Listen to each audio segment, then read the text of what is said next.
Hi hello, ഞാൻ നിങ്ങളുടെ Sheeba Mary അന്നാസ് home garden എന്ന എൻ്റെ യൂട്യൂബ് ചാനലിലേക്ക് നിങ്ങൾക്ക് എല്ലാവർക്കും ഒരിക്കൽ കൂടി സ്വാഗതം.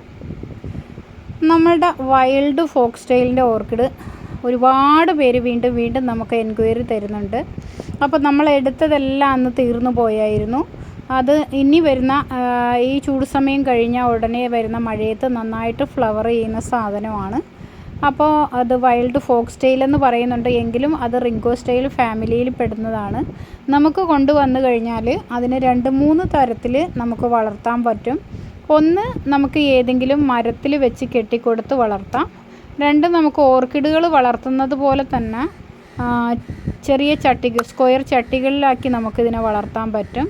3, ഞാനിവിടെ ചെയ്തേക്കുന്നതെന്ന് വെച്ച് കഴിഞ്ഞാൽ പഴയ ബെഡിൻ്റെ ചകിരി എടുത്തിട്ട്, പഴയ ബെഡ് ഉണ്ടായിരുന്നു, അതിൻ്റെ ചകിരി എടുത്തിട്ട് ആ ചകിരിയിൽ സെറ്റ് ചെയ്ത് കൊടുത്തതാണ്. ഒരു പരീക്ഷണാർത്ഥത്തിൽ സെറ്റ് ചെയ്ത് കൊടുത്തതാണ്. പക്ഷേ അതെല്ലാം നമുക്ക് നന്നായിട്ട് പിടിച്ച് കിട്ടിയിട്ടുണ്ട്. പുതിയ റൂട്ടെല്ലാം വന്ന് തുടങ്ങിയിട്ടുണ്ട്.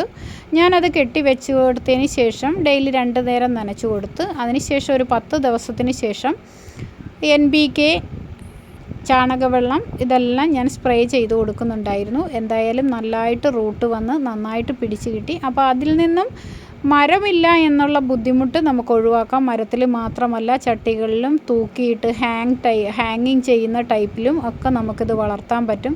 കുറച്ച് ചകിരികൾ കൂട്ടിക്കെട്ടിയിട്ട്, വെറുതെ കുറച്ച് ചകിരികൾ കൂട്ടിക്കെട്ടിയിട്ട് അതിൽ 2-3 തൈകൾ ചുറ്റും വെച്ച് കെട്ടി നമുക്കൊരു കൊളുത്തിൽ തൂക്കിയിട്ടാൽ പോലും നല്ല രീതിയിൽ വളരുന്നതായിട്ടാണ് കാണുന്നത്.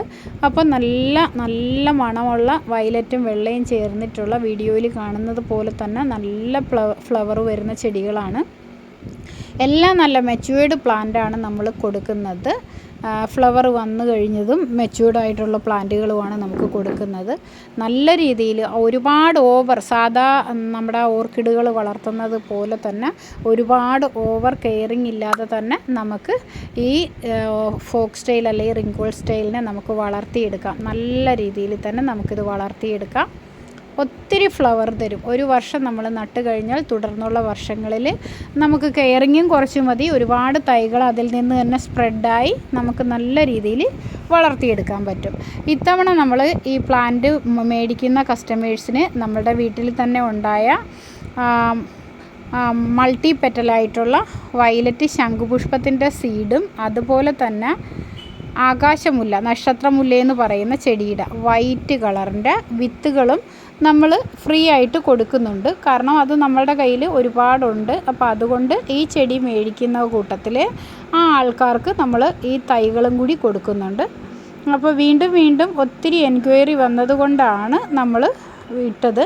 ഇപ്പോൾ ഈ വീഡിയോയിൽ കാണുന്നത് പോലെ തന്നെ ചെറിയൊരു തടിപ്പീസ് ഉണ്ടെങ്കിൽ പോലും ആ തടിപ്പീസിൽ കുറച്ച് ചകിരികൾ സെറ്റ് ചെയ്ത് പോലും ചുറ്റിക്കെട്ടി 3-4 തൈ ആ തടിപ്പീസിന് ചുറ്റും കെട്ടി വെച്ച് കൊടുത്ത് പോലും നമുക്കൊരു കൊളുത്തുണ്ടാക്കി ആ കൊളുത്തിലിട്ട് ഹാങ് ചെയ്യാം. നല്ലതുപോലെ നമുക്കത് പിടിച്ച് കിട്ടും.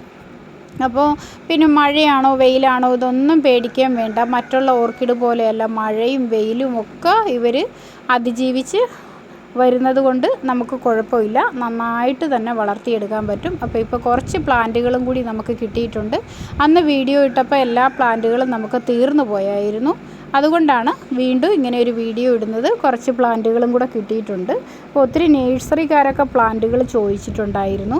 ഇപ്പം നിങ്ങൾ മേടിക്കുവാണെങ്കിൽ പോലും, സെയിൽ ചെയ്യാനായിട്ട് മേടിക്കുകയാണെങ്കിൽ പോലും നിങ്ങൾക്ക് വളർത്തി ഒരു ഫ്ലവർ വരുന്ന പരുവമാകുമ്പോൾ തന്നെ നിങ്ങൾക്ക് നല്ല വിലയ്ക്ക് കൊടുക്കാവുന്നതാണ്. അപ്പോൾ അങ്ങനെയും ചെയ്യാൻ പറ്റും. അപ്പോൾ ആവശ്യക്കാർ എൻ്റെ വാട്സാപ്പിൽ എനിക്ക് മെസ്സേജ് അയയ്ക്കുക. അപ്പോൾ മെസ്സേജ് അയക്കുമ്പോൾ നിങ്ങളുടെ ഫ്രണ്ട്സിനും കൂടി ഈ വീഡിയോ ഒന്ന് ഷെയർ ചെയ്ത് കൊടുക്കുക. അതുപോലെ നിങ്ങൾക്ക് എൻ്റെ വീഡിയോ ഇഷ്ടപ്പെട്ടെങ്കിൽ മാക്സിമം മറ്റുള്ള ഫ്രണ്ട്സിന് ഷെയർ ചെയ്ത് കൊടുക്കുന്ന കൂട്ടത്തിൽ തന്നെ ലൈക്കും കമൻറ്റും ഇടുക. അപ്പോൾ ഈ 2 സൈസ്, ഈ വീഡിയോയിൽ കാണിക്കുന്ന 2 സൈസ് ചെടികളുടെ സീഡാണ് ഇതിനോടൊപ്പം നമ്മൾ ഫ്രീ ആയിട്ട് കൊടുക്കുന്നത്. പിന്നെ ഇതിൻ്റെ കെയറിങ് എന്ന് വെച്ച് കഴിഞ്ഞാൽ ഡെയിലി 2 നേരം നനയ്ക്കണം. അതുപോലെ നമുക്ക് കരിയുടെ ഒന്നും ആവശ്യമില്ല. കുറച്ച് അതിന് പറ്റിപ്പിടിച്ചിരിക്കാൻ കുറച്ച് ചകിരിച്ചോറ് അല്ലെങ്കിൽ മോസ് അങ്ങനെയുള്ള ഐറ്റംസാണ് ഏറ്റവും നല്ലത്. മരത്തിലാണെങ്കിൽ ഇതിൻ്റെ ഒന്നിനും ആവശ്യമില്ല. വെറുതെ മരത്തിൽ കെട്ടി വെച്ച് കൊടുത്താൽ മതി, റൂട്ട് വന്നോളും. അല്ലാതെ ഞാൻ പറഞ്ഞില്ലേ നിങ്ങൾക്ക് ചട്ടിയിലോ കുറച്ച് ചകിരി റോള് ചെയ്തിട്ട് അതിലോ ഒരു പൈപ്പിലൊക്കെ ആണെങ്കിൽ ഒരു 4-5 പീസ് വെച്ച് വളർത്താവുന്നതാണ്. അപ്പോൾ എല്ലാവരും ആവശ്യക്കാർ എനിക്ക് മെസ്സേജ് ഇടുക.